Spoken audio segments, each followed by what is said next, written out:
Hi, my name's Ken. I'm the owner of the retired Coast Guard vessel Pickett Bay. It was built in 1940 in the Coast Guard yard in Curtis Bay, Maryland. And you'll pardon me, I'm not a professional narrator, so if I have some bad spots here, please forgive me. The boat is 40 feet long, has a 10.5-foot beam. It's made out of galvanized steel, 1/4 inch thick. It was designed to replace the wooden hulled rescue boats the Coast Guard was using up until that point. In 1940, they built this as a prototype to replace the wooden boats. The wooden hulled rescue boats were 36 feet long. This is 40 feet and was designed to be self-righting and also to be used in heavier ice conditions. The World War II broke out. They needed the metal for the war effort, so they switched back to the wooden hull rescue boats for 20 years or so. So this was the only steel or metal hulled rescue boat the Coast Guard had built up till that point, until probably the 1960s again, when they came out with the a hull design slightly longer than this one.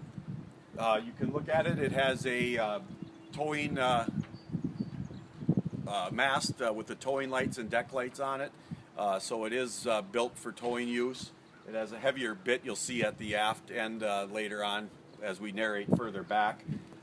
It's heavily built. It has bits up front on the bow for docking and towing, and heavy cleats for docking.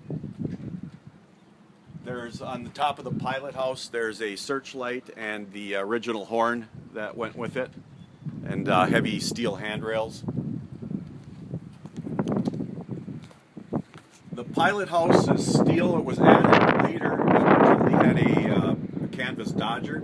They put the pilot house on, I believe, roughly in 1950. The boat was on the East Coast of the United States for evaluation purposes from 1940 until 1943. Then in 1943 it was shipped to Plum Island, Wisconsin, where it was the primary motor lifeboat serving that area, Death's Door, Northern Door County area. There are pictures available of it at the boathouse there on Plum Island, and there are some pictures that show the old configuration of the Dodger versus this enclosed pilot house. As part of their operations, the Coast Guard installed a boom on board. You can see that, and heavier handrails. And near the jacket that's on the door back there, there's a heavily built towing bit designed for marine assistance towing. The openings back here are going into a cabin which the Coast Guard termed the survivor's cabin. When they did a rescue, they would go out, and any people they took off whatever boat they were going for to rescue, they would put the survivors back in that cabin. The boat was designed to be self-righting.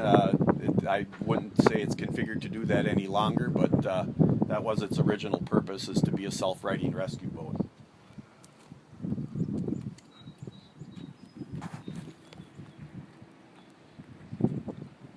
It does come with a ladder for diving that attaches to the gunnels in that cockpit area between the pilot house and the survivor's cabin.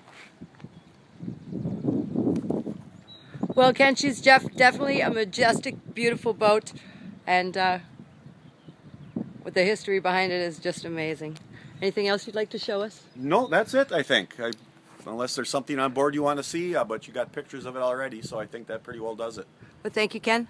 You're welcome.